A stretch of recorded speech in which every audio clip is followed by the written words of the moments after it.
Coming to you live from my apartment, it's Rob Has a Podcast. And now, here's the guy who wants to remind you that, again, watching this podcast is no guarantee of future success on Big Brother. I'm Rob Cesternino, hello everybody, and welcome back. For the first time in Big Brother 19 proper, no more Big Brother 19 preseason, we are live and ready to go after a 2-hour premiere of the Summer of Temptation. It has begun. And here with me in the studio, you see a man who is pumped up. This is his time of year. It's Christmas in June, and we're not just talking about the girl that almost got evicted. Here is Alex Kidwell. Alex, how are you? Good. Yeah, pumped up. We're back in the swing of things, but yeah, I've already had my fill of Christmas puns, I think, which is a shame that we've jumped the gun and really milked this cow so hard already, but yes, okay, here we are. All right, so very excited as well to have this man back on the line. He is ready to go. Here is Brent Wolgamott. Brent, how are you? I am ready to go. I'm ready for a season of all new players. Oh, never mind. Oh! Nope. not the case. Pissed. No. Missed it by that much. Yeah, so to the surprise of few, it was also announced that Paul was in the house now. He is back, ready to go. And I thought that this was a pretty interesting 2 hours. Very upset to see Cameron go out, who I thought could have been fun. But I think that ultimately the invoice due finally from Steve and Ian winning, I think, was paid tonight by Cameron. A lot to talk about, of course, Paul's return, all of the temptations, all of these new players in the house. So a lot to chew on. We're going to take your questions, hashtag RHAP, later on in the show. So get those in and get us all set up for tomorrow's second night of the Big Brother 2-night premiere event. Brent, how you feeling tonight? I'm feeling great. First of all, Cameron wasn't on my draft team, so I feel great about that. And we're not replacing him with Paul. Julie said that Cameron was. Let me just put a disclaimer out there for the LFC that almost nobody cares about your draft. So let's not spend the whole summer talking about it. Okay. Moving on, I'm actually thrilled with tonight. Like you said, the invoice for Steve and Ian came due, and even though Cameron really seemed like a really fun guy who was a fan of us and a fan of RHAP, here's the thing. I feel like that even more than anything, rather than the nerd archetype getting booted out of the house, I feel like he also got a little bit unlucky in that the other two people sitting on the block with him were women, because all of the women voted to evict him tonight, and that was the difference. Yeah.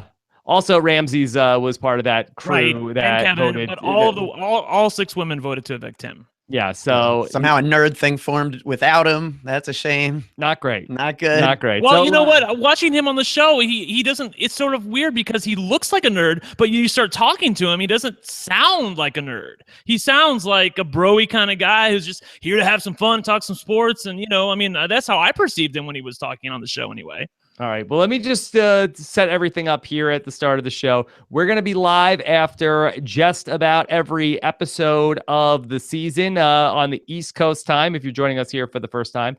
So be on the lookout for that. Again, we'll be back tomorrow night, 10:15 p.m. Eastern time. Also, after the show on Thursday night, the Big Brother live feeds will kick off. And so we will be watching that closely Thursday night, and we will have some special coverage for you guys as well on Friday morning to cover everything that we learn overnight. If you want to get your hands on the Big Brother live feeds, you could, of course, go to robhasawebsite.com/live feeds and get 1 week free of CBS All Access. That's robhasawebsite.com/live feeds. You can also click on the banner on robhasawebsite.com. And of course, to subscribe to our podcasts, which are absolutely free, you can go to robhasawebsite.com/iTunes and subscribe to our main podcast feed. Also, we have a special Big Brother only podcast feed available. That's on iTunes as well. And that will include all of the stuff that the LFC is doing on the side, including some overnight updates of the live feed. So a lot going on here on RHAP this summer. All right. So, Alex, in your mind, what's the biggest headline of the night? I think you really hit it. You know, Cameron is I like the way you put it. He's paying the dues that were paid forward for Ian and Steve. I think that's a good way of putting it. I don't know to what degree, you know, it'll be interesting once feeds come on, maybe we'll get a better understanding of like to what degree Cameron's glasses played in this situation, but it can't help. You know, we've seen this with Ian and with Steve. It looked like they were in trouble. Ian got, you know, saved the first week. And if not for that, I mean, he really could have gone first. So, you know, we've seen this before with the superfan. It's not a sure thing that this archetype goes far. It's just that if they survive the first week, they seem to go far. And unfortunately, Cameron could not. Okay, here's the first question. It's in terms of processing this. Glenn, Jody, Cameron, Brent, rank them 1, 2, 3 in terms of who got screwed the worst. One is screwed the worst of these three people who are day one evictions. I would say that probably Glenn got screwed the worst. He seemed to have a really good social game, and I don't think there's any chance he ever would have been evicted on a vote. Jody at least got to camp. I know, right? Yeah, I know. I'm sorry, I missed. I should have known you were going to say something. And somehow I blew it, Rob. Jody at least got a vote from Dan. She got to campaign to one person. But I think the person who got screwed the least was Cameron. He got to campaign to the entire house. He got to play Big Brother. I thought he was a little awkward talking to people. I thought he was a little desperate talking to other people.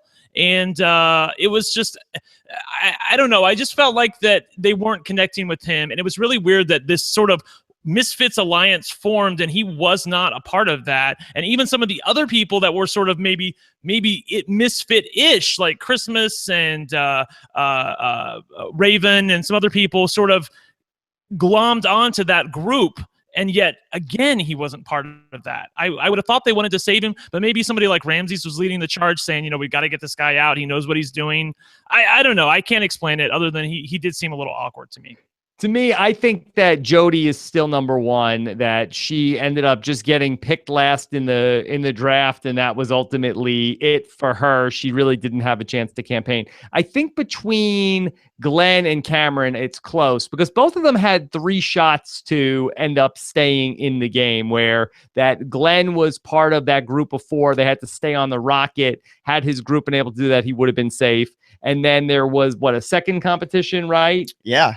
And right. then was there also a third? Was there a third part, or there's just his team went into a thing and then he came in last, so he was out? I think there was 3. Yeah, they knocked out. He competed. All the teams competed. Then all the teams competed. Then 3 teams competed. Then 2 teams competed. Then they eventually it was just like him and Corey with coconuts. I do remember that. Exactly. Because then basically it was also Cameron had 3 shots at this. He had the 1 shot to impress Paul and get the friendship bracelet, and then he had a full competition where 3 people ultimately were going to end up getting on the block, and then he lost in a vote where, you know, he probably would have been better off playing in that competition, but, you know, he at least got voted out. So I think of those 3, I think that he is the least screwed of Jody, Glenn, Cameron. Can we at least talk about that each time along the way he misplayed his hand? Yes. And talking to Paul, if he would have just been more honest with Paul and said, you know what, dude, I want to keep you in the house because you're a bigger target than me, and I would never want to get rid of you because it doesn't behoove me to do that. I think Paul would have probably given him a friendship bracelet, but instead he went to him promising like loyalty and, dude, I'm on your side. And of course it's going in one ear and out the other with Paul. The second thing was during the competition, he threw it. He said he didn't want to win. He was like, I don't want to stay up here too long. I got to find the right time to jump off to get one of these apples. And then he went into a vote. I mean, Rob, along the way, he just misplayed this one right after the other. I don't even think you can call him being screwed by the night one twist. He could have saved himself, and he just didn't. Well, I said of the 3 people. Okay, I'm just saying. I'm not feeling bad for him. Screwed. I mean, give me a chance to go in there and campaign to Paul. Well, let me just say I do feel bad for him because I feel like that this was his dream to go out there, and I can always relate to the person that's the super fan that go through the months of torture of casting. I think that every single person that goes on one of these shows that really, you know, you dream of doing it, but you also sort of like the thing that keeps you up at night is like, oh, what if it all goes horribly wrong? And I think that he's the kind of person where if he could have gotten his feet under him, he would have been a real threat to win the game. So I feel bad for him on that level, but I do think I'm not going to sugarcoat that he had a great night and it was just unlucky in terms of he played Paul totally wrong. I think that the thing to understanding Paul Paul needs to be the center of attention. I think he identified him as a guy who potentially was going to be in the diary room and was going to be taking airtime away from Paul. I think that Elena really played this perfectly where, you want to sort of like present Paul with like, hey, look, I'm a wacky sidekick to you, as opposed to, I think that Paul looked at him as, hey, this is a guy, even though there was no archetype in Big Brother 18 that fit the Steve or the Ian. Michelle, kind of. I guess so. I guess so. But for Paul, he was not impressed with Cameron in any way, shape, or form. No, yeah, Cameron didn't throw an apple at his kidney, but I mean, he didn't impress him either, for sure. I think there was even a line there where he said something about I'm a super fan. I've watched all the seasons. It's like, well, if you know that, then Paul isn't, and that doesn't speak to Paul. Like that would speak to if Ian was back in the house, that's your pitch, sure. But this is Paul. Paul doesn't care about that. In fact, that might be a turnoff for Paul. Paul probably doesn't want to play with you because too much. So, yeah, I think he approached that wrong. And then, like throwing that competition just didn't seem to make a lot of sense. Although the nature of the competition was weird, where like the last one standing was clearly beneficial, but second or third to last, not necessarily. So that was kind of weird. But I mean, yeah, like Brent said, really, he had multiple phases where we saw separate examples of him misplaying this. So I want to talk about the introduction of Paul into the game. This had been rumored. I think Hamster Watch was reporting this on Twitter. There was some skepticism about whether or not he was going to be back, but it did feel like it was a foregone conclusion. And at the point where Julia said that a returning favorite might have a chance to come back, it was very clear that your boy was going to be back. Now, I think that this is going to be a real tightrope walk for Paul this season, because I do think that we have seen, we have some precedent here for a person who comes back with a lot of goodwill to the fans, ends up, before too long, ends up being the most hated person across, whether it's, that they could be, Paul might be #1 on Jokers in about 48 hours. And I think we could certainly have a scenario where in 4 weeks from now, he's number 11, number 12 in the polls. So, Alex, what would be the recipe for Paul to stay a fan favorite this season? Lose and be loved, I guess. Lose and be loved. It's like Undercat. You have to maintain like that underdog role, the undercat role, whatever you want to call it. And he is gonna find himself in a position probably where he's not that, because he's the returning player and probably some things may go his way. And if he's there long enough, it's gonna be because he finds himself in a power position. Because if he's on the outs, he's probably gone soon. Yeah. So it almost seems inevitable that if he was to go really far and succeed, that goodwill will sour over time. Brent, do you have a recipe for Paul to avoid America ending up being over it, never cared, pissed? I think against Paul. Well, I think I think over it is worse than pissed. I think if America is pissed, at least they're talking about you still. If America's over it, I think that's really what you want to avoid if you're Paul. So you got to keep it fresh. I think he did a good job. Like he's using the catchphrases we know tonight, but he had some good lines that were like just original lines that were just like, oh, right, this guy was kind of just a funny, clever guy. He's not exclusively catchphrases. What do you think, Brent? He's more of that. I think the one thing he needs to do, ironically, is not win this pendant of protection, because it's going to come off as very Netta-ish. It's ironic that on Big Brother Canada, for those of you who don't watch Big Brother Canada, a returning player who was a fan favorite was given a power where she was safe for a certain amount of weeks in the beginning of the game, and she quickly became a not so fan favorite. And I have to believe that Paul is at least a force to win this vote on Sunday night and go into the Den of Temptation. And if he gets the pendant of protection, he's going to be safe for 3 weeks.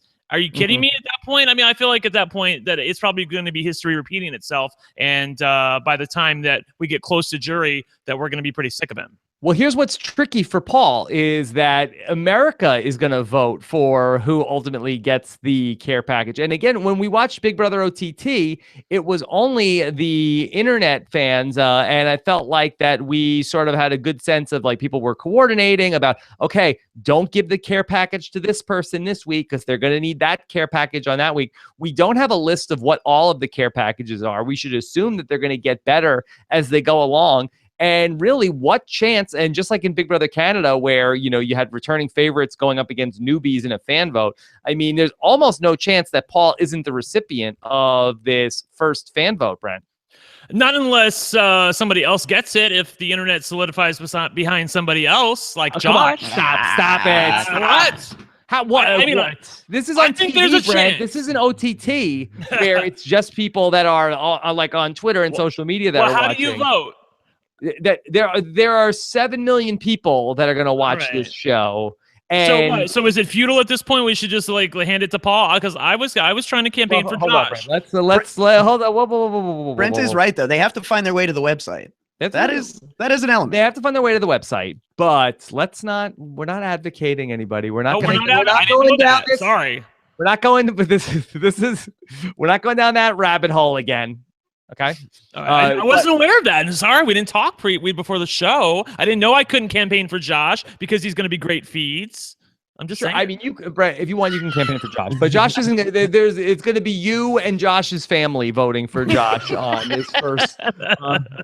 Eventually, the things will change, but I think that it might be in Paul's best interest if he gets this power to refuse it. If he gets the opportunity to be the first person to go into the Den of Temptation, if he has this chance, it might be the chance to walk away from it, because if he ends up going down that same road that we saw Netta go down on Big Brother Canada, for those of you who watch that, I think that to end up being the returning player, and that was with 7 other returning players, that he needs to sort of make everybody else in the house feel like he's one of them, and that he isn't painted as, hey, it's the underdogs versus Paul's alliance. Yeah, I mean, he said all the right things when he first came in. I need to get off the radar as fast as I can. And unfortunately, the more things they give you that are just to you, that are friendship bracelets or pendants of protection or whatever, hat of household or whatever you want to call it, like that's gonna push him to the forefront each and every time. Can I ask something really quickly? I need to go back and listen to what Julie said, but she said basically it was similar to the OTT rules, where if once you're given the chance to go into the Den of Temptation or take a temptation,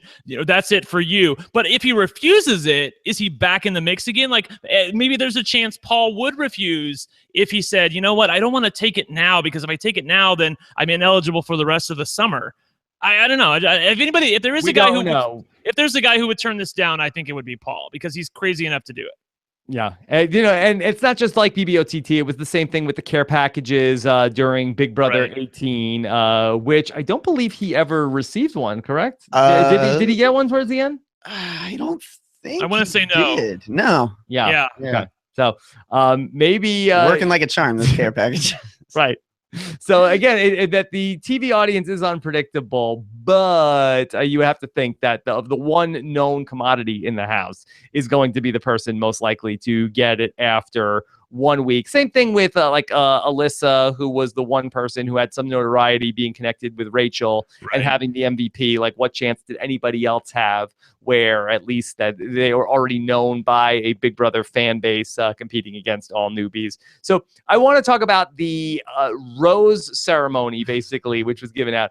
I actually thought that this was a pretty clever idea on the part of Big Brother to take something that people always love, that first night of The Bachelor and The Bachelorette, where you have all those crazy introductions, and Paul was basically set up like The Bachelor, and he had his like bouquet of roses that he had to give out, and everybody got to come in and see if they could get one of these first impression roses. Alex, did you like how they did this? I liked it okay. This told me that, anytime I complain about Big Brother on Twitter, people are always like, well, why do you watch? And it's like, this is basically like the first HOH from OTT that everyone said they loved. So they do listen to fan feedback, as it turns out. Like, they have to, because this is like going back to something that seemed like just kind of a thing, but like the fans were very, very reactive to how much they liked that BB bug.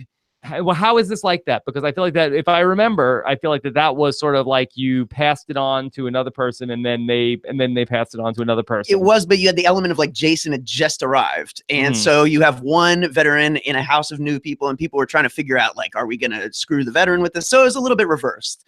But like, I think it's kind of the same introduction of one veteran into a new house, where like they're kind of setting him apart through the first task or competition right away. I can buy it. I mean, it's a little bit of a reverse, like a mirror image of it, but instead of screwing the person who you're going to give the bug to, and there was a lot of strategy going into that, you're trying to gain safety from Paul by schmoozing him or otherwise making him feel like you were okay with him. I thought it was interesting that he did not give Josh a friendship bracelet, and I thought that he would, but then I sort of understood after the fact, maybe, like you said, Rob, maybe Josh is not making Paul feel like Paul is the center of attention because Josh is like at an 11.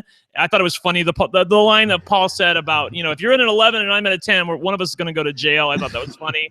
But I'm interested to see if they can work together. Paul might be cognizant of the fact that Josh might be a little bit too much like Victor, and maybe that he doesn't want to like create the same image in people's minds, and he wants to maybe make friends with some other people in the house. Well, let me go the other way. I don't think that Paul likes Josh at all. Really? And I think that he like sold him a bill of goods, and I think that Josh was buying it hook, line, and sinker. Okay. Because Paul said to Josh, like, okay, do you trust me? Do you trust me? And I was like, as soon as he said, do you trust me? I'm like, oh, he's not getting a friendship bracelet. And then he's going to try to spin it to him like, okay, your boy, me and you, we are secret friends. We are that on the down low. Don't tell anybody. And Josh's like, okay, oh, I got it. Totally. That's exactly why Paul didn't give me the bracelet. He doesn't want anybody to know that we're actually best friends. It's like, nope. If you were actually best friends, if you were actually going to work together, you would have been one of the 8 people that he gave a friendship bracelet to. He doesn't actually, he's stringing you along. And I don't think that Paul Paul, I really think that he wants all the attention. He doesn't want other big personalities with him in the house. Yeah, I'm inclined to agree. If for no other reason than just that kind of, he has 9 safety bracelets and he's going in knowing that like there's probably some people that don't want to work with him. So anyone that was coming up and saying like, I definitely want to work with you, I feel like if he had a good vibe about them, they were getting a bracelet, like Elena with the cheese sandwich or something like that. You know what I mean? Like he did save the other people who it seemed like he got good vibes from. So I'm hesitant to think that he did from Josh. Yeah, he didn't save Megan though, and I felt like that they had a good rapport going on. And she said she was an obvious fan of his, and she recounted a few things from Big Brother last season, and he did not give her a bracelet. So she knows too much. In some ways, it was so random. I wasn't surprised that he gave Jessica a bracelet, but on the other hand, I was surprised that he did give Ramsey's a bracelet. So and again, we're victims of the edit because we don't have feeds yet. So who knows? Maybe there was like an amazing conversation where him and Johnny Bravo there like became best of buds, and we just didn't see that. Yeah, he ultimately gives friendship bracelets, just to reset that, to Kevin, who did not know who Paul was, which is not a good sign for Kevin. We get on people like, oh, this person's not a super fan. What did they just see last season? Apparently, Kevin has not even seen last season, which is, a weird spot to be in. And it's his fault that Paul's there, and it's his fault that Cam is gone, and he gets the first safety bracelet. That's Kevin. Kevin. I'll tell you. Okay, well, I want to get to Kevin and his taking that offer. He gives one to Raven, to Dominique, to Mark, to Jason, to Jessica, to Ramses, and to Elena.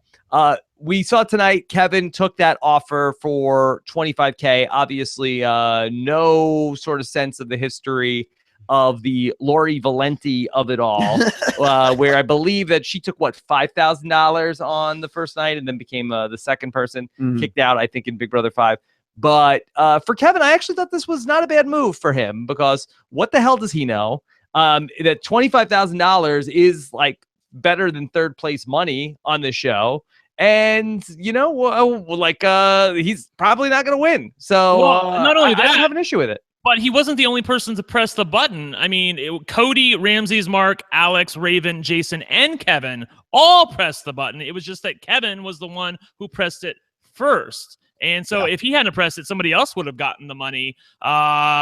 If you were watching the episode, if everybody had a light, and if the light lit up red, that means you pressed it, but you didn't get the money. If it was green, obviously like Kevin's, you pressed it and you did get the money, and everybody else's lights were just off. So that's how you could tell who pressed it and who didn't. The other thing that was weird was he won the $25,000 and then he starts disrobing. I mean, what was that?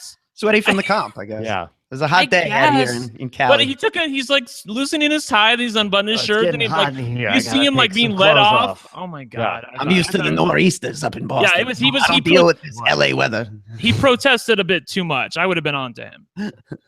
Yeah, I do think that Kevin is going to be very fun to watch this season. I mean, I think we sort of had that sense from the interviews that he did going into it, but I think he will be exactly what we expected from him. Really? Because if it's exactly what you expected, then that means he's going to finish in exactly 3rd place, and I'm going to have to cover him all freaking season. Is that what? Is that really? Someone could take him to 2. Yeah, we'll see. Fine. We'll see what's going to happen. Okay, let's talk about some of the other players that we haven't gotten into tonight, and just get a sense of them. Brent, who impressed you tonight? Who impressed me tonight? I thought that Ramsey's, even though he's like slithering around the floor up there with his alliance mates, Megan and Jillian, and I think they even brought Raven in or was it Raven that they brought in? Yeah, there were 4 people up there. Did you say Alex? It was Alex. Thank you. It wasn't Raven. It was Alex. Thank you. But by the way, somebody else who impressed me tonight, but I'll get to her in a second. I thought that all 4 of them were really fun. I feel like they need each other, and I feel like they're aware of that they need each other. I thought that if you actually look at the votes at the end, it was very interesting how like everything broke down. Like the 3 really broy guys and Matt, Mark, and Cody all voted to evict Jillian. It was just I thought that I'll just say this. I don't think that the votes at the end were an accident. I feel like everybody knew where everybody was pretty much voting, and if you weren't in the majority, then you were out of the loop, because I felt like the majority knew where the votes were going and who was going to be evicted tonight. Yeah. And I'll also add that group that voted against Cameron, I feel like that if Paul was on the block, I feel like that group would have voted against Paul.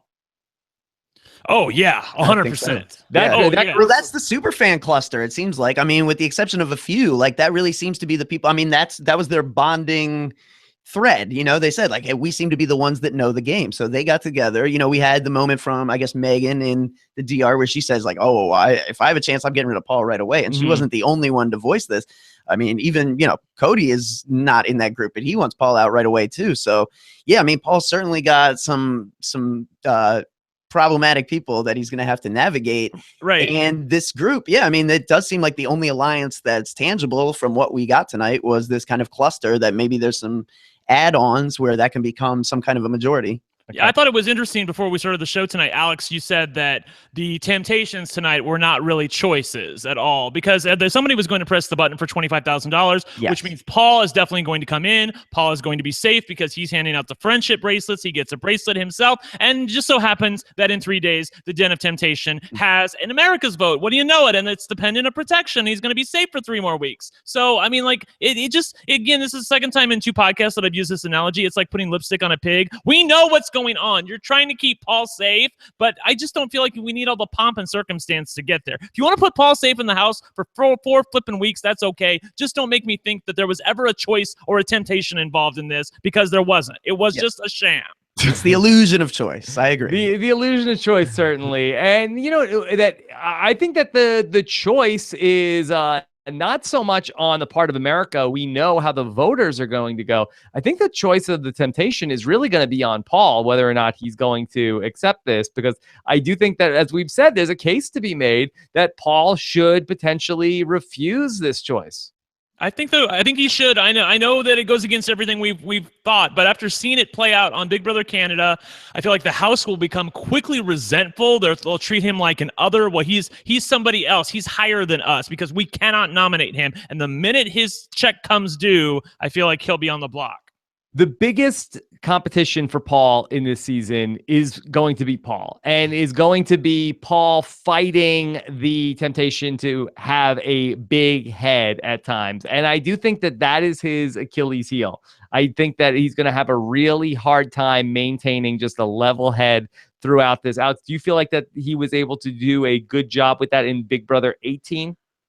I think he was pretty grounded in 18, but I think a big part of that is he gets kicked down right away. Right. He was in that Glenn alliance. Like, he's on the outs scrambling from the very onset. So he is humbled in week 1 of his season. I think maybe coming off of the huge arc that he then took, where he's now kind of like ending the season on top. He didn't win, but everyone told him. I mean, people come up to the streets out here in LA apparently 20, 30, 40 times a day and tell him he should have won. So how can that not affect you a little bit? He should have won if he would have not taken the call to the end. Well, that's but he won't even acknowledge that. Yeah, he won't acknowledge that. Right. So, and I was all in on Paul last season, and there's no reason to dislike Paul at this point in time. I see a lot of red flags for your boy going into this season. I feel like that this is going to be a spot for him that he probably can't refuse, much like the Den of Temptation. But I think that this is a season that I feel like it's going to be difficult for him to walk away from this season being as liked by the audience as he was going in, Brent.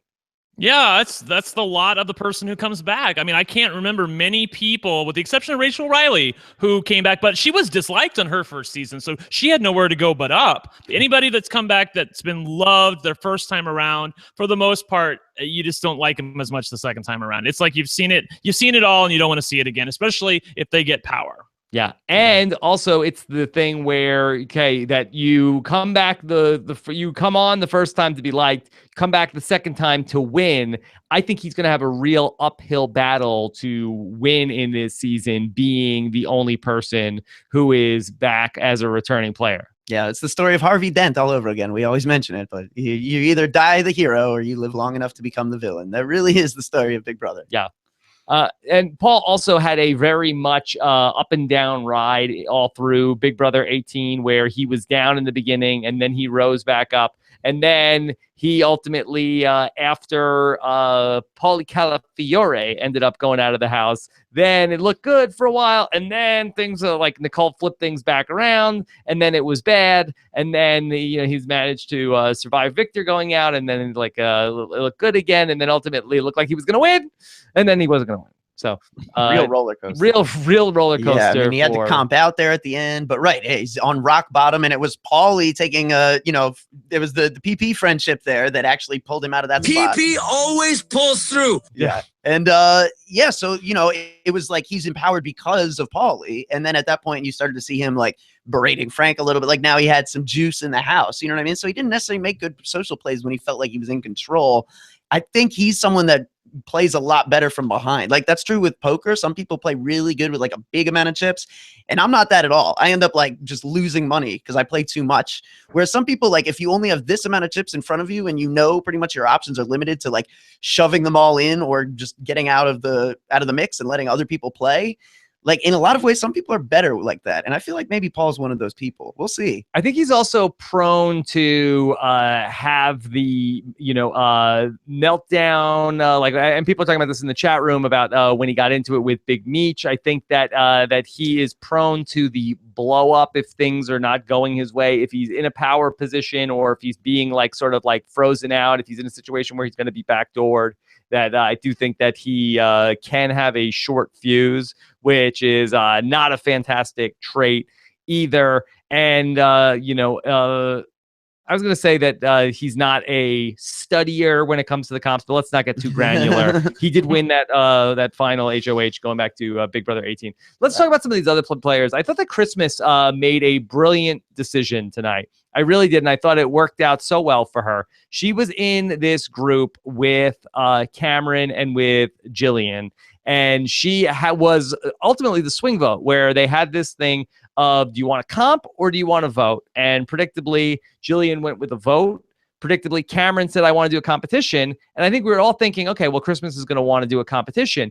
But something that you guys talked a lot about in the preseason was that if Christmas can throw challenges, get people not thinking, okay, I'm a comp beast, and so she's somebody I have to watch out for. She did exactly the right decision you would want to see her make the moves you would have wanted her to make, because she said, okay, I'm going to turn it over to the house. And I think that if I was somebody campaigning in that spot, I think I would have gone out there and said, I turned it over to you guys, and I think that I wasn't the one vote that said, hey, let's do a comp.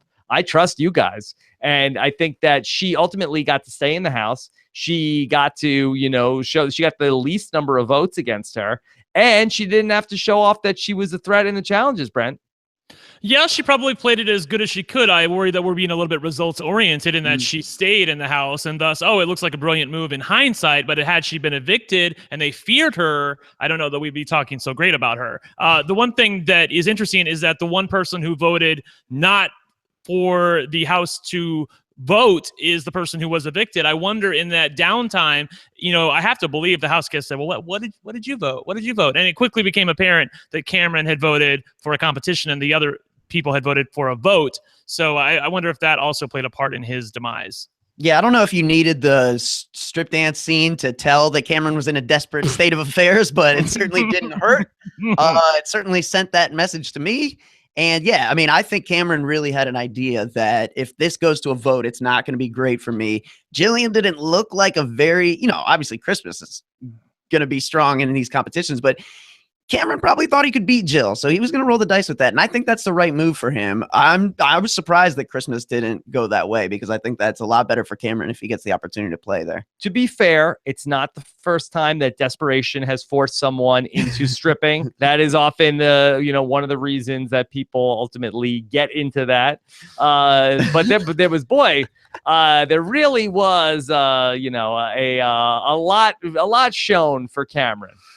At least he got a full 2 hours. And I thought it was very telling, a lot of foreshadowing at the beginning when he said he's a microbiologist and he said he's not going to hide it. And then I can't remember who else. Hiding anything. Right? Was it Dominique who didn't tell them what she really does? Right. But she said, I don't want people to know what I do because people who are smart get kicked out of the house, and the camera immediately shot to Cameron. And by the way, earlier in the day, I had been potentially spoiled. Well, I was spoiled in hindsight about the fact that Cameron was the person who's evicted because they did some really bad photoshopping skills when they showed the group shot of Cameron. His foot wasn't even on the ground. It looked like he was levitating, for God's sake. And Paul's widow peak was seen in one of the photos on Entertainment Weekly. So a bad job by Big Brother. You totally spoiled it, and Twitter knew about it. Yeah, they really blew that one. Like, oh, whose quaff is that? Well, it could only be one person. Your boy. That's right. Let's talk through some of the other people we haven't touched on too much. Megan was somebody who had a lot of airtime. I was actually worried for her when they were going through the apples because I felt like that she was somebody who was in the mix where she's definitely had enough airtime in this 2 hours that she could have been somebody who went home. Were you impressed with what you saw after one night of Megan, Alex?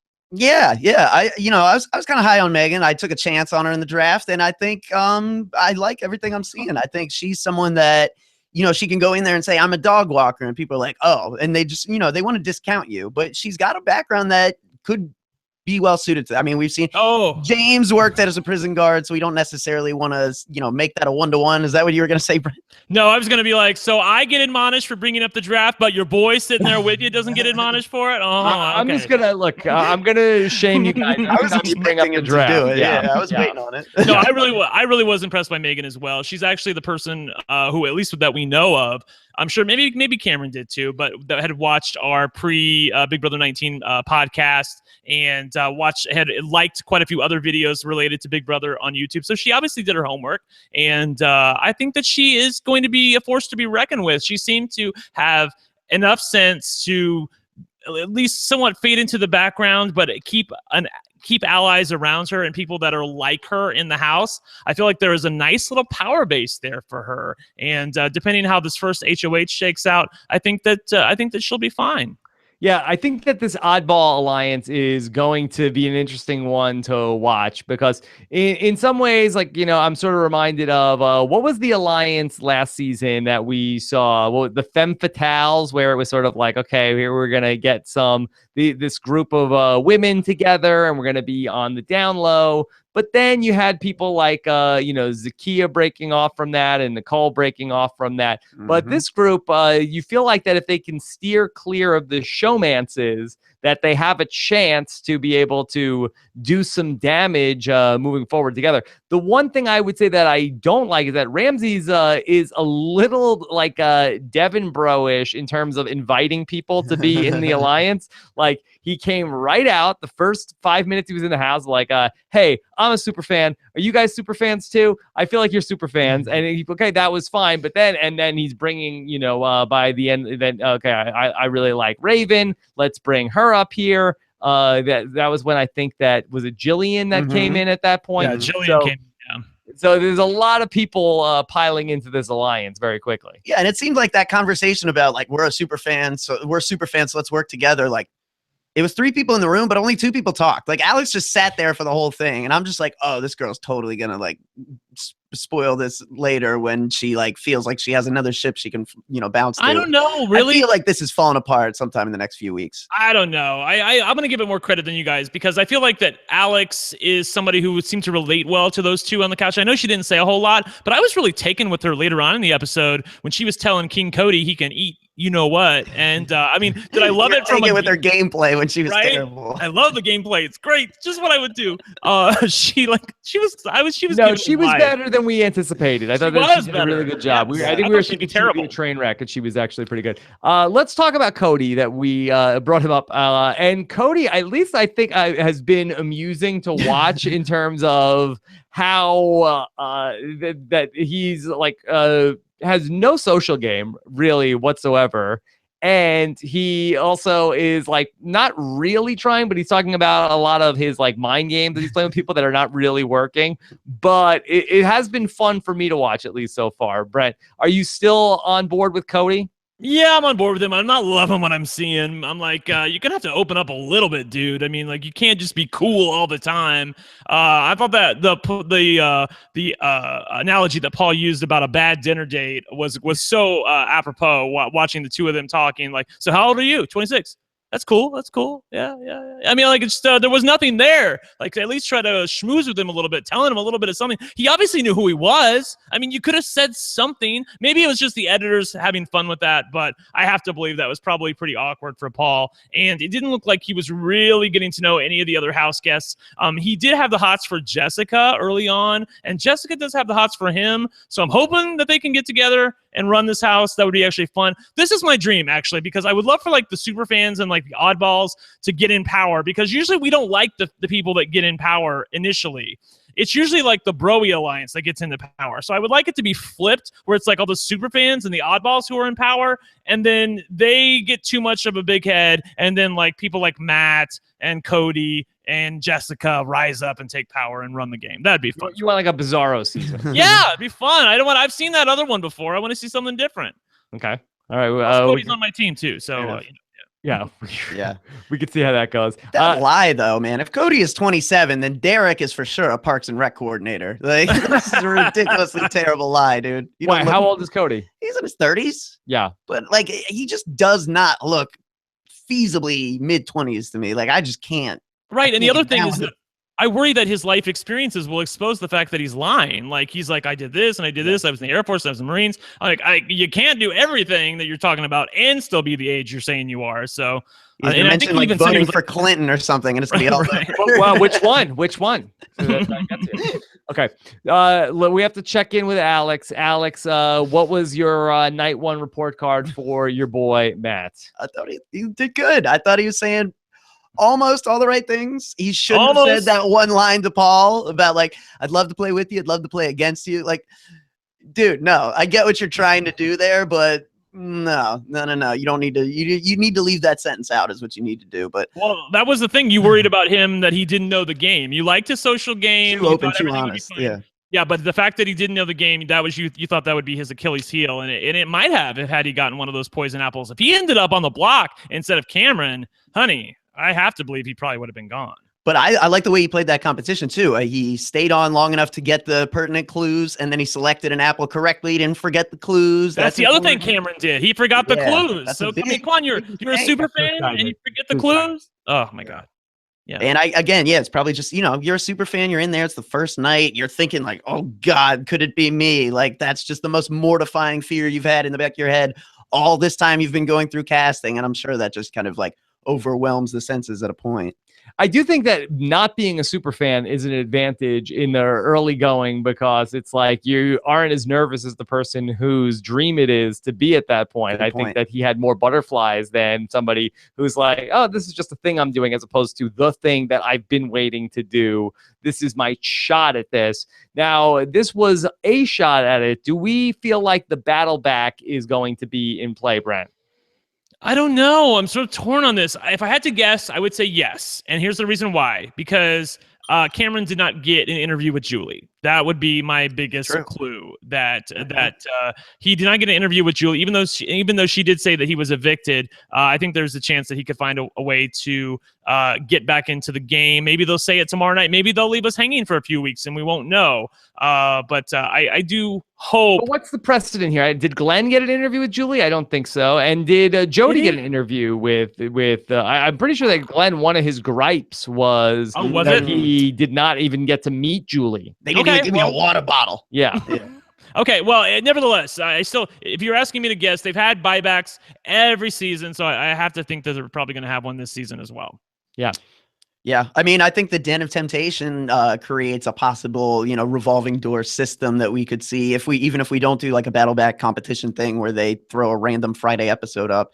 This Den of Temptation twist, just in and of itself, with the nature of repercussions coming for accepted choices, like there's a way to, Paul's kind of responsible for Cam going. Wouldn't it be kind of somehow fitting if Paul gets the next temptation and the ramifications of that are that Cameron is back and he's got some unfinished business or something? I could see it.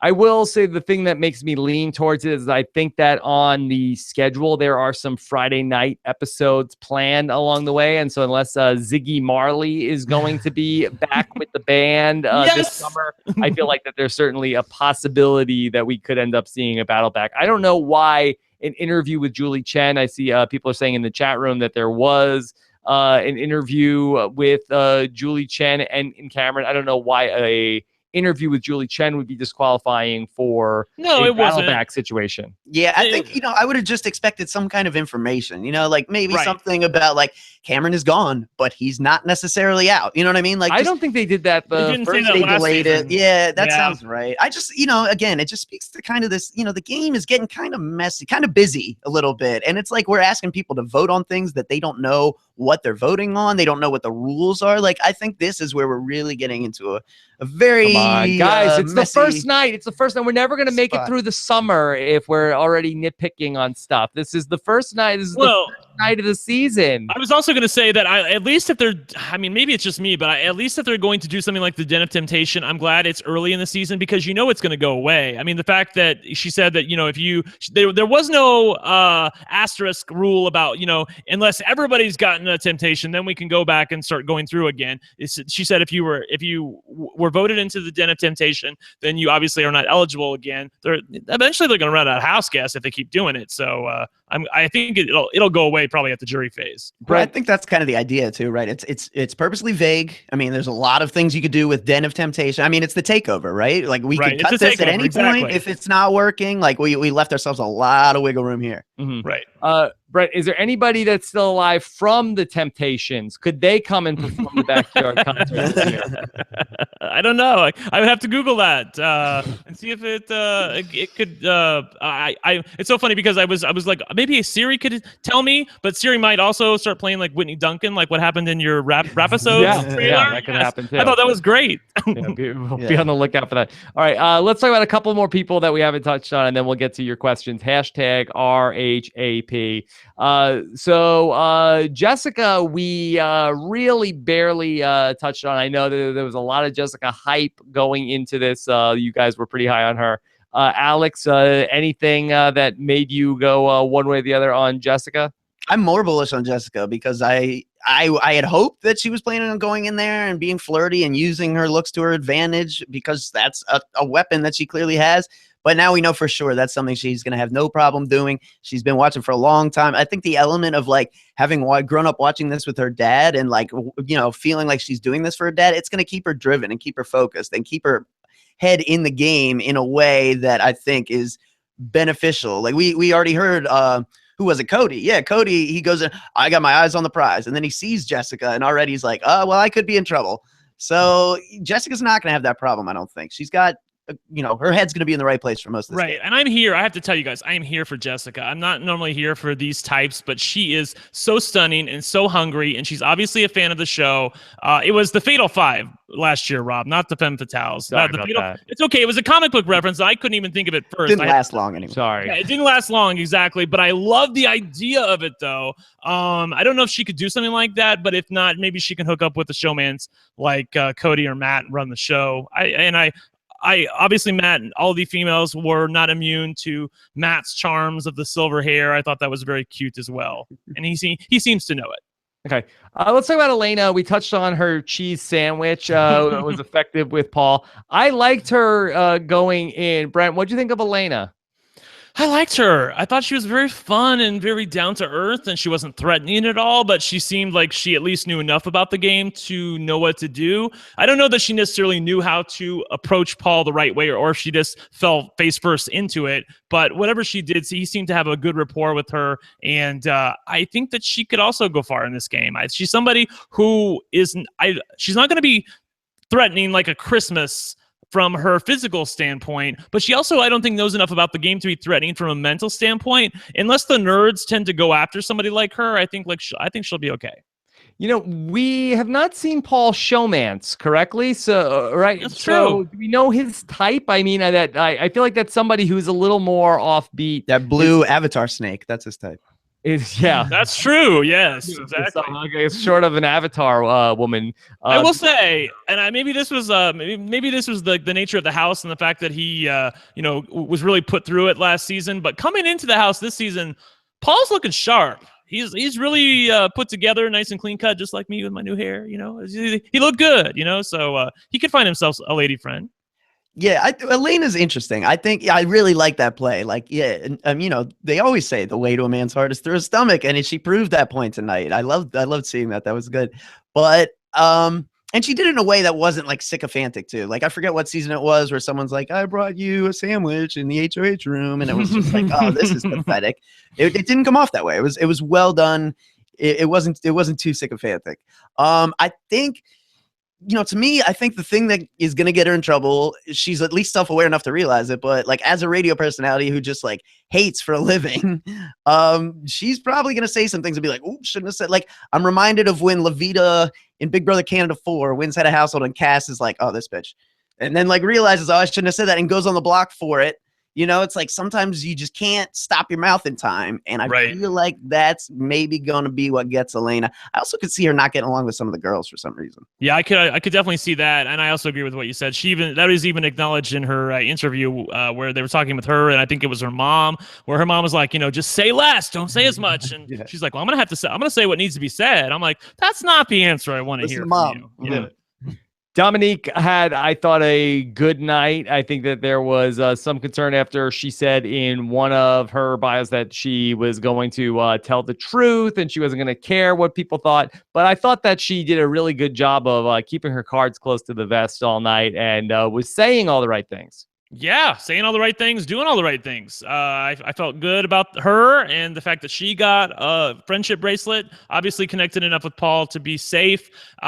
The other, it wasn't like Alex, correct me, but she was the girl who said that she didn't say what she was, right? No, yeah, she bailed on the government engineer thing. Right, and she's the one who's saying she's going to say the truth. So see, this is why we it's impossible to project in a draft or anything else like this when you're looking at the cast, when I'm doing a cast preview with Rob, because she's saying one thing in the bio and talking to Big Jeff saying, I'm going to tell the truth when I get in there. And then when she goes in, the first thing out of her mouth is a lie. So, I mean, tell me what I'm supposed to believe, people. Well, at least she didn't say she was a kindergarten teacher. That's good. Yeah. We've gotten that too much. That never works. Yeah. Okay, let's talk a little bit about Mark, or AKA Johnny Bravo. Alex almost fell off the couch when Paul called him Johnny Bravo. Good pull. Yeah. So are you pro Mark? So far, so good with Mark? Yeah, I think, I like Mark as a character because he's just such a Hulk. I mean, this guy's so big. Like the few macro group shots we got, like he even makes Matthew look like somebody's little kid that's just like holding his dad's hand at the park. Yeah. I mean, he's a giant dude. And he seems like he actually is like a really, sensitive soul. So I think that's a very interesting character to me. I've always, I love James Clement on Survivor. I was fascinated when you get a guy like Howard who's cut from stone. Like, let's see how, he's going to come in and just be it. So there's no way to get that target off your back. So how do you play it? Yeah. Now, Brent, Mark described himself as the total package in his pre-interview tonight. Yeah, definitely. Tickled in pink is his favorite color, and he has like hearts floating around him. I thought that he's going to do great. He said he's a big teddy bear. He's somebody who very much lined up with the way he was presented, because they said he was a teddy bear in the intro package, and when he was in the house, I feel like no one's intimidated by this guy. I mean, they might be intimidated by his muscles, but here's the thing: if the super fans are running the game, then they're not going to know a lot of these competitions. It's not brute strength, for heaven's sake. I mean, you really don't need to fear somebody like this, especially in the early going. Yeah. Brent, I wanted to know if you saw Mark in the backyard photos. I did, but I was see this. I was gonna say something. And I thought, you know what? I'm on the primetime RHAP cast. I'm not gonna say anything with Rob and Alex and look like a total pervert. But now you're asking, so I will. Yes, I did notice the pink monster. You noticed in the group shots. That's why I'm in a little Facebook group with all my gay friends, and we're all talking about the pink monster. Because, okay, all right. It's that's the thing. That's the thing. Mark has a great swimsuit. It's very, very short. And it shows off everything. So why wouldn't you be a fan?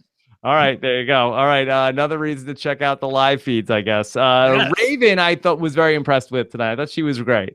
Yeah, she was kind of fun. I didn't know what to expect from Raven, but she seemed like someone that could be forgettable, but I don't think she's going to be forgettable. If anything, she's going to be interesting for maybe some of the same reasons that Judd was, like some of these like Southern isms. Like, he's finer than a toad hair split 3 ways. Mm-hmm. Like, you scratch your head and you're like, that's a really dumb thing I just heard. And then you think about it, like, I guess it kind of makes sense. Yeah. I liked her. I thought that she was a fun personality, Brent.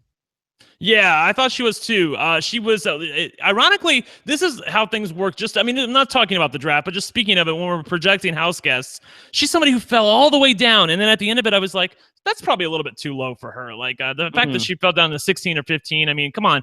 She's somebody who definitely has a good chance to win the game. And she was personable enough and quirky enough.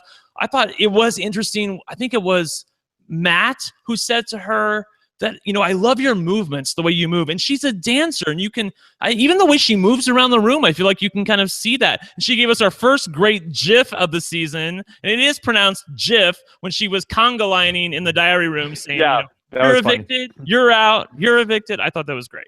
Yeah, good job by her. And I thought it was also interesting, no mention of any of her medical issues that we learned about in the preseason. We were concerned, or there's going to be some sort of like special dispensation for her. Could she not be a have-not? That she, at least on the show, did not bring it up, and we didn't get anything in the diary room. It wasn't even in her package, I don't believe, in terms of when she was getting the key. So maybe this isn't going to be as big of a deal as we thought it might be in the preseason. Well, I don't know about hunter, so maybe she managed to exercise that demon before she went in. Yeah, I was going to say, I don't know about the we. I was the one person on the panel saying, no, there's no way it's going to be an issue. They're not going to make a special thing for her. I mean, because it would just cause resentment in the house. I have to believe that issue was at least stable enough for her to eat slop and be a have-not and take cold showers just like everybody else. Okay, let's get into some of our questions. Again, hashtag RHAP. This is normally around the time we'd also get into the spoilers, but no live feeds just yet.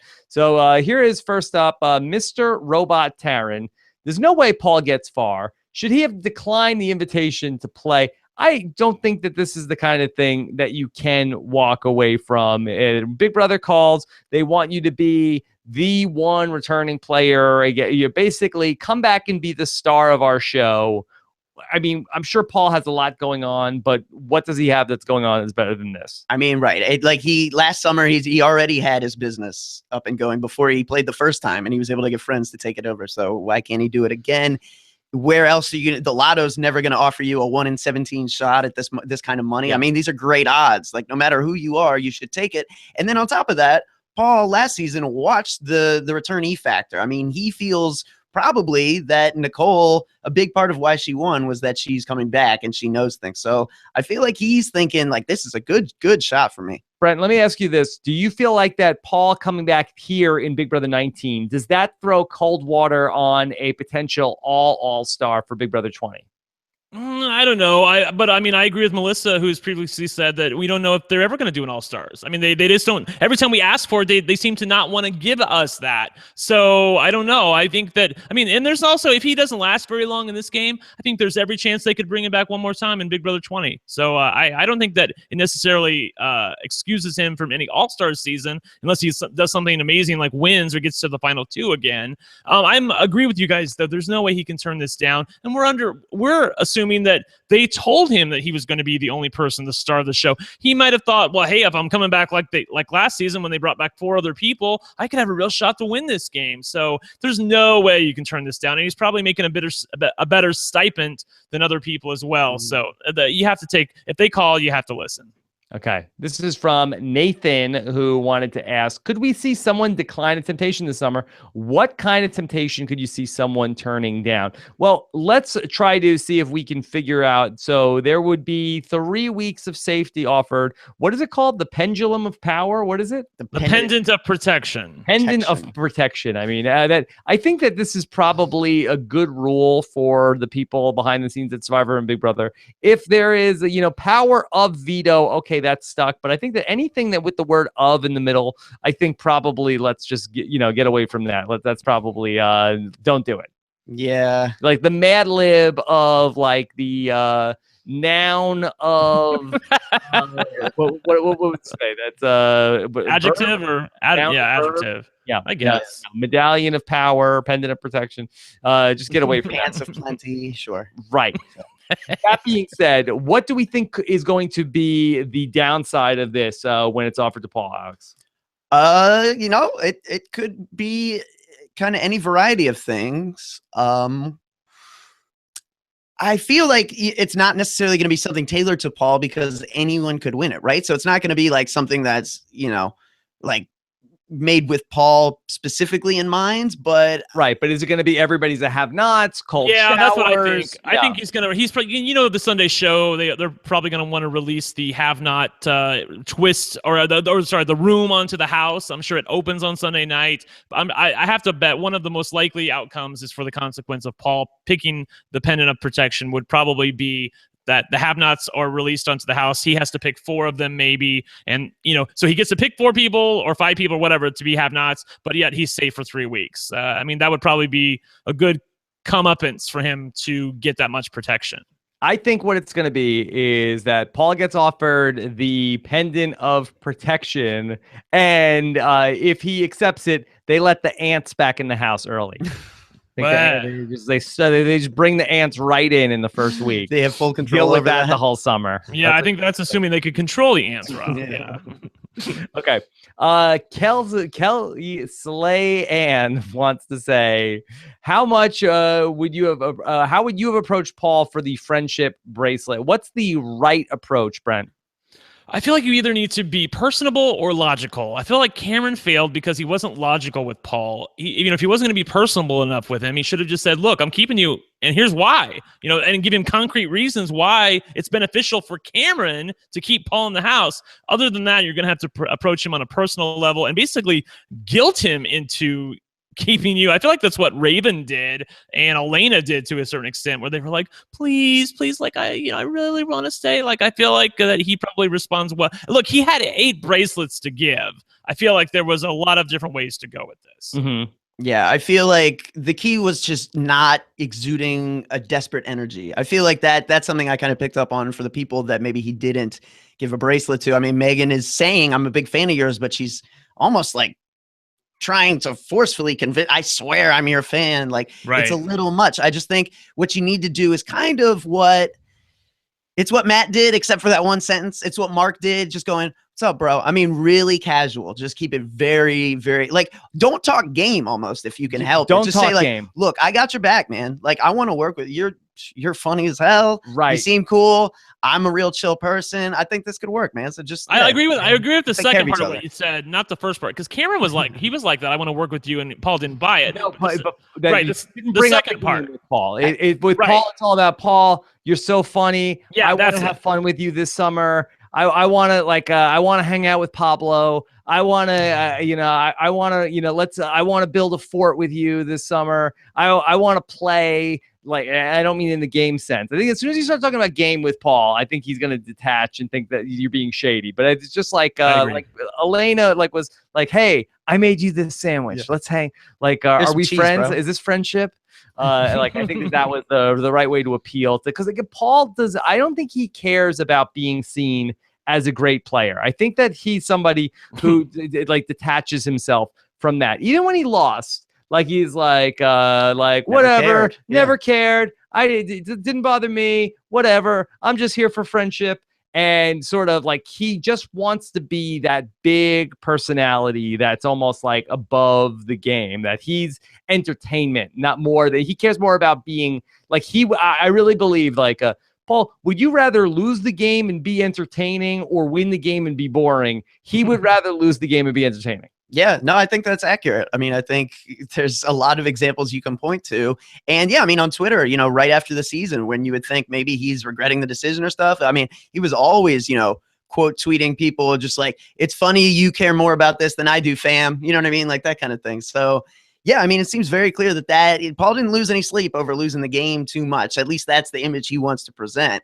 Right. And I think if anything, again, it would be great to have feeds because we could see Cameron's body language. And I just want to know, again, we go back to this, super fan, could I go in week one thing? Like maybe he was saying it without saying it. Like maybe he's just exuding this energy, But I really believe with Paul that, and I think we talked about this last summer, that I think he comes from a family that is, I think that they're not, again, I don't know what anybody's situation is, but I think that he's not desperate. He's 24 years old. He doesn't have kids to support. The fame means more to him than ultimately that cash prize does. That I think that he feels like, hey, if I get as famous as I can get, if I get as big as I can get, that I will be able to out earn that money that ultimately will come from potentially being a boring vanilla player and doing what's best to win the game. Do you agree with that, Brent?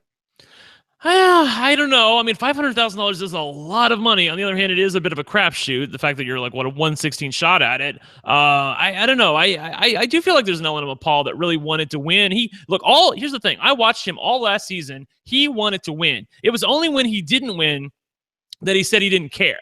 So I feel like that's a bit of a put on, and I feel like he does want to win, but he wants to maintain the cool acts like, I don't really care. I'm just here for friendship. Mm-hmm. Yeah. Yeah, and if nothing else, right, definitely good for the Dead Skull brand for sure. I mean, I have to think he saw a huge uptick in T-shirt sales after last season. Okay, let's go with Jen, who wants to ask, how was having to throw the first HOH a consequence for the money? Most people do this anyways, and it's anonymous. Now, we haven't seen the first HOH play out. Do we think that there is going to start to be speculation of okay, who didn't do well in the HOH competition? That's the person that took the money. Or did Paul coming back into the house? Did Cameron going home? Or is everybody already just moving on to the next thing, Alex? If they're smart and they're paying attention, they should be watching very closely during that competition. I mean, that's the correct play. Whether or not people have their heads in the game to that degree remains to be seen. But yeah, I mean, that's definitely where they should be. I mean, it's a very interesting wrinkle, isn't it? Like, what happens if Kevin says nah, screw that, I'm going to win it, and then just wins it? Then they take the check and they go, yeah, I mean, it's the first time that a twist has ever been introduced where it's on the house guest exclusively. Like, this thing is going to happen via production, but you have to actualize it. It's very strange. Yeah, I agree. It's very strange. I didn't like the fact that they were giving away the biggest cash prize on the premiere of Big Brother in history, and yet no one was accountable for it. I mean, I guess it's what I said before. They wanted Paul to come into the house. It wasn't really a choice. They just wanted to give the money away so they could say, oh, somebody picked the $25,000, and now that's of a consequence of that temptation. Paul is back in the house. But it would have been nice if they said, we're going to offer you guys $25,000, and the holder of this may be revealed at a later time. I wonder then how many people would have pressed the button. I still think that you would have had a handful of people press it. It's $25,000. Okay. Let's do a few more questions here tonight, and let's take this one from Krim.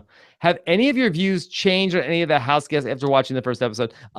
We ultimately talked just about everybody. Any other thoughts on the house guests from the first 2 hours that was different from our perception going in? For me, not too much. I think maybe a lot of confirmation, I think, which is like, you make these predictions about, Jason's just going to be, that loud dude who keeps saying Sam Hill in the diary room all the time. And sure enough, you know what I mean? Sometimes you're validated, but Jason might be the one person that we didn't actually discuss. Right. Yeah, I'm trying to think of who we haven't talked about. Yeah. I am not impressed. Whistle nuts. No, not me but either. I wasn't impressed going into this. Right. Yeah. I think Alex is probably the best example. I mean, we talked about Alex, but yeah, I think a lot of people are writing her off. She comes in and she's playing up the gamer thing, which is encouraging. However, it was pointed out to me on Twitter that if you rewatch her getting the key package, the Xbox controller she's using is not plugged in. So not a good look for professional gamer Alex here. Okay. Anyway. Yeah, I thought those were really funny because some people did a better job than other people at pretending that they're surprised. Some people, like Cameron, was like, "What? Oh man, a key!" But I agree about Alex. Alex, it's so funny because watching her preseason, I couldn't stand her. I was like, "Oh, please be the first boot. I don't want you in the house. I don't want to have to cover you." Now, after watching her on the show for a night, I think she's going to be fascinating. I really do. Okay. Kevin got his key in an empty pizza box, but they're already eating the pizza. It's like, dude, you would have seen it. It's a little bit of. Devin in the chat room is saying that the Xbox controller is wireless. Wireless, yes, but it wasn't turned on, sir. Okay. I have wireless controller. Oh, he snapped back at you. Yeah. Yes. Snap. Okay. All right. Kelly White, how did you guys feel about showing the votes after the eviction? I thought it provided some actual factual suspense for once. Yeah, I thought it was going to be a unanimous decision, and that's why we didn't see any of the votes. But it was interesting that the reveal was sort of Survivor style. Brent, did you like how they handled that? Yeah, I thought so. Obviously, they wanted to move things along. It would have probably been a little problematic to have 15 freaking people come in the house and come in the dining room and vote. It was suspenseful. I agree with you, Rob. I thought it was the fact that they were yada yada through the whole thing. I thought meant it was 15-0 or whatever it was, 13-0. The fact that it was such a split vote was interesting to me, but the majority knew where the majority had the votes. There was no way, no matter how the other people voted. It was obvious to me that those 5 guys, it was Jason, Josh, Matt, Cody, and Mark, had not talked with anybody else because they voted wrong. Everybody else voted together. Yeah, another little just thing I noticed, Julie saying, like, I bet you're wondering, like, to the 8 people, I bet you're wondering, like, where the other house guests are. It's like, well, not if they've watched, like, the last 3 years when you've done this separate move-in. I mean, really? They were selling it like a twist. They went to a commercial break on it, on Dominique being like, I wonder what's going on. There's only 8 of us. Like, none of us do. We all know exactly what's happening. I mean, it's the first. I mean, what do you want, Julie? All right. It's like, yeah. Load in. I'm mining for gold where I can find it. Patrick said, would you rather see them tell the house guests the consequences ahead of time? Would it have changed the outcome if they knew? I'm not sure for which thing. Is this for the Paul vote?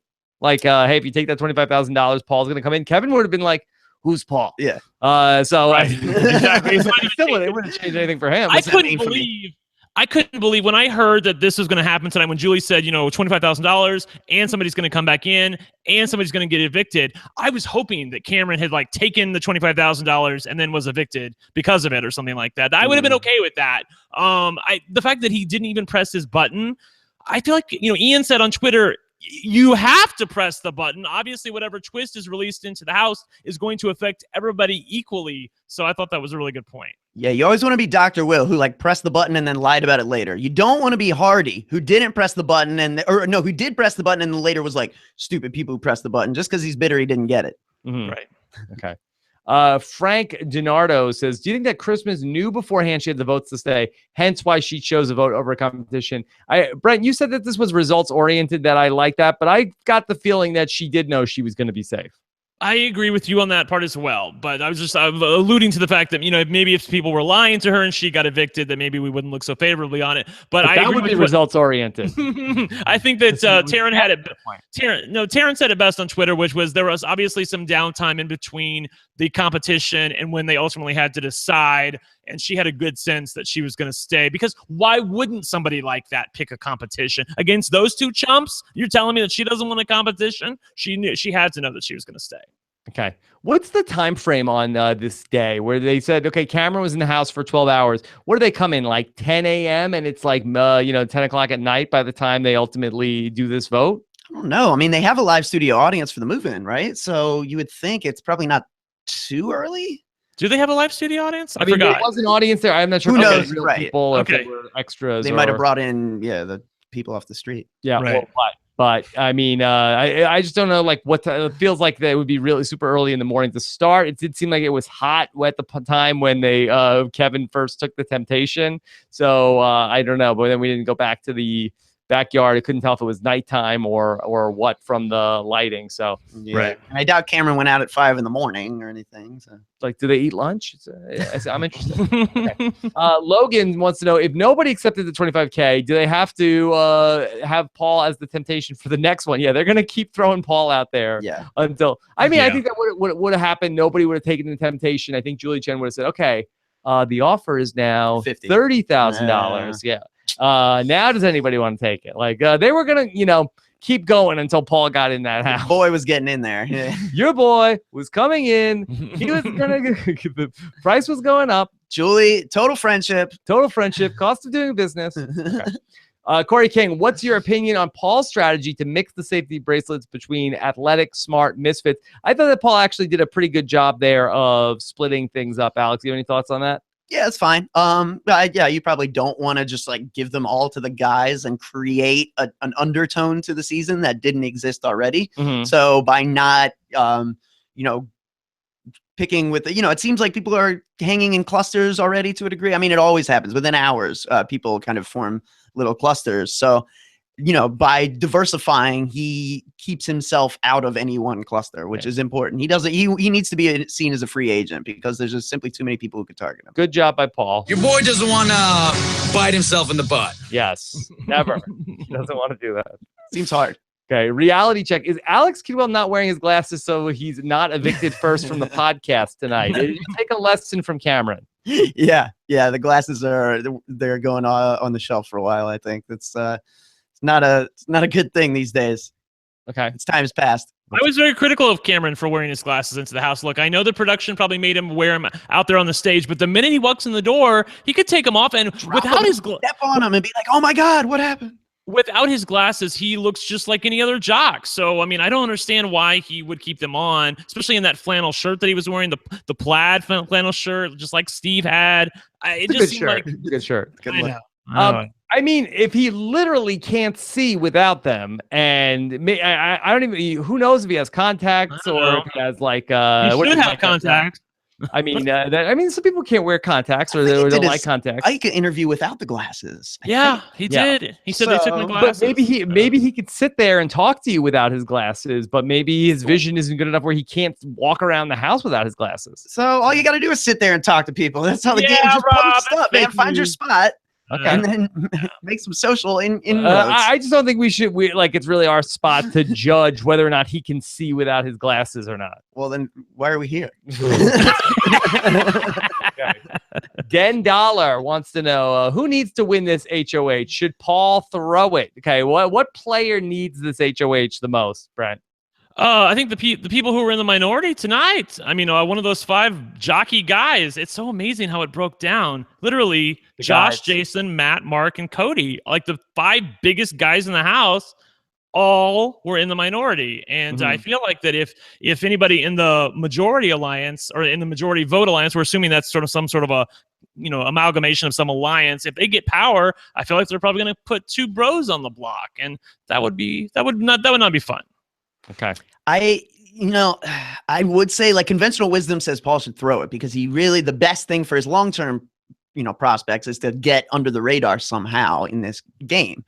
But I think what I really wanted to see him do with these friendship bracelets that he didn't do, or at least we didn't see him do, is secure deals for the future. What he did was like negotiate, and he got some vagaries from people like, I'll get your back.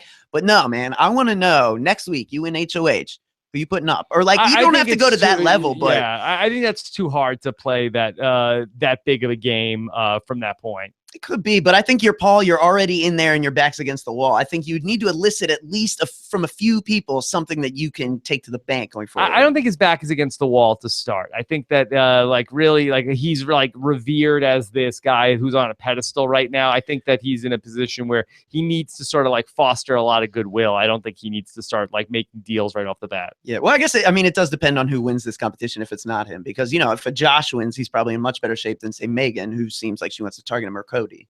Okay, all right. I'd say I think Cody is the one that needs to win this HOH. Yeah, well, because Alex has already told him to eat poop and people. Yeah, I think this guy could use a buddy. I think. I agree. Yeah.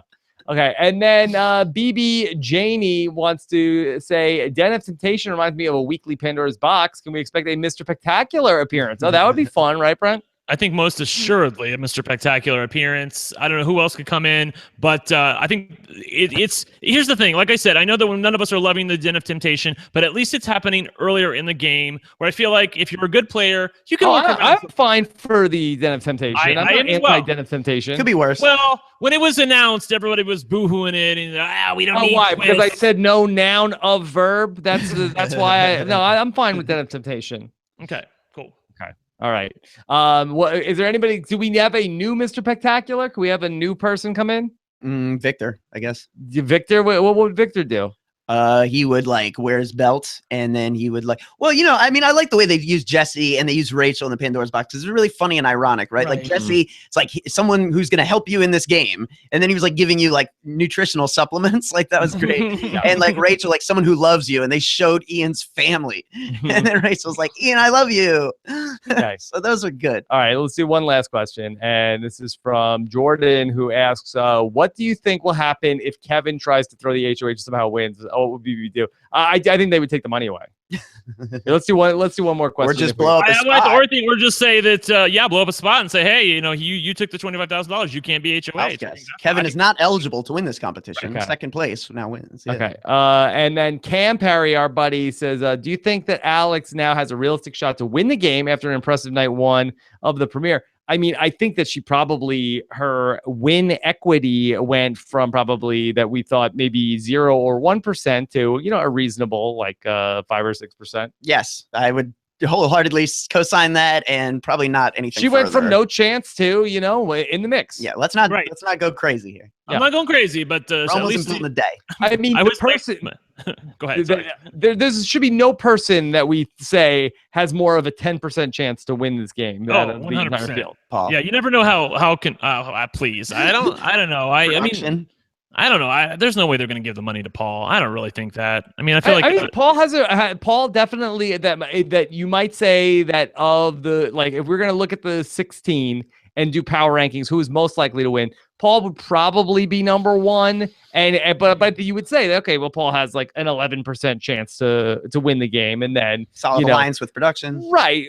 Not necessarily an alliance with production, but that the return, that there is like the fans vote on stuff. Sure. He has a great shot to do well. But it's not like that this is a situation where you feel like that he's going to come in and dominate under any circumstances. There's a million things that can go wrong. Yes, I agree. And this isn't a house like built for him. It's not all Paul fans. We already have seen the warning signs. So. Yeah.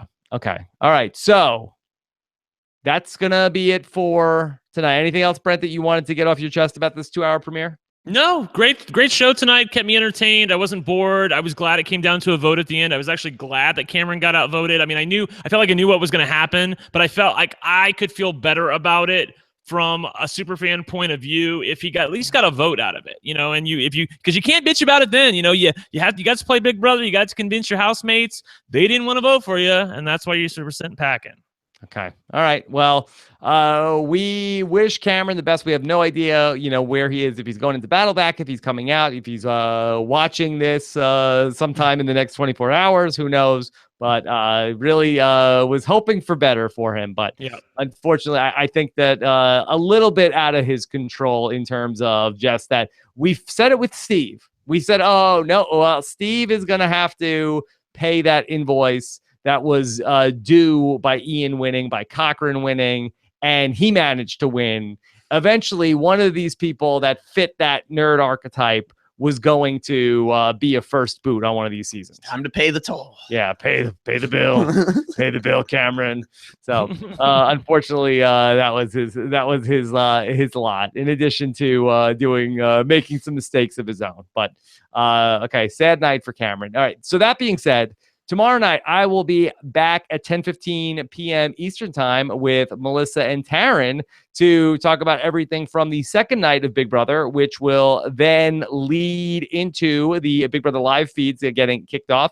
If you want to get your hands on those and try CBS All Access for free for 1 week, go to robhasawebsite.com/live feeds for that. And then be on the lookout for our live show that we will have on our Facebook page, a Facebook Live, coming up on Friday morning. That's going to also be in our podcast feed.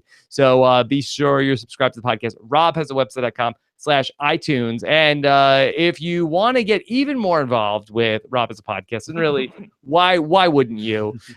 Be sure to check out our Patreon page that we just added a bunch of new incentives to our patrons, including a new behind-the-scenes web series where I am filming more and more of what goes on in terms of bringing you the podcast. We're calling those RHAP episodes. There's a trailer up on our YouTube channel, and we've made the first long-form 20-minute episode of that available to all of our patrons at our Patreon page, which is at patreon.com/RHAP if you want to check that out. Okay, so we need a hashtag for tonight. Yeah. Let's see. I was saying, like, the chat room is really terrible. Everything they suggested was like, Right. You did rule number one. Yeah, don't attack the chat room. Don't go after the Oh, chat I'm sorry. Sorry. Yeah. Well, I mean, I was watching. I never watch, and I was looking at all the hashtags. I thought the chat room was fantastic tonight. I thought they were fantastic. I thought that Twitter was amazing. And you know who else was great? Reddit. Yeah, Tumblr, you guys, you killed it. Very good. Joker's updates, you're always fantastic. Don't come for my wig. Traders, all of you. All right. So what is what is it? We had Illusion of Choice. We had Pink Monster. We had there's a lot of Pink Monster on Twitter. We don't need to do that. A lot of love for the Pink Monster. Let's do a hashtag Illusion of Choice because I think that was again summation of the evening. Noun of verb. I think that or hat of household. Hat of household. No, that. What about just noun of verb? I think that's let's go with that. Okay, noun of verb is the way to go. All right, so very fun to be back live with you guys. I got a lot of Big Brother coming up this summer. Somewhere in the neighborhood of 35, 40 recaps coming your way. Maybe more if they're doing these Friday shows. Buckle up, Buttercup. Yeah, we're ready to go. Thanks so much to Scott St. Pierre behind the scenes. It will be a busy summer for him as well. And then join us again in 24 hours to talk about night 2 of Big Brother 19. Take care, everybody. Have a good one. Bye.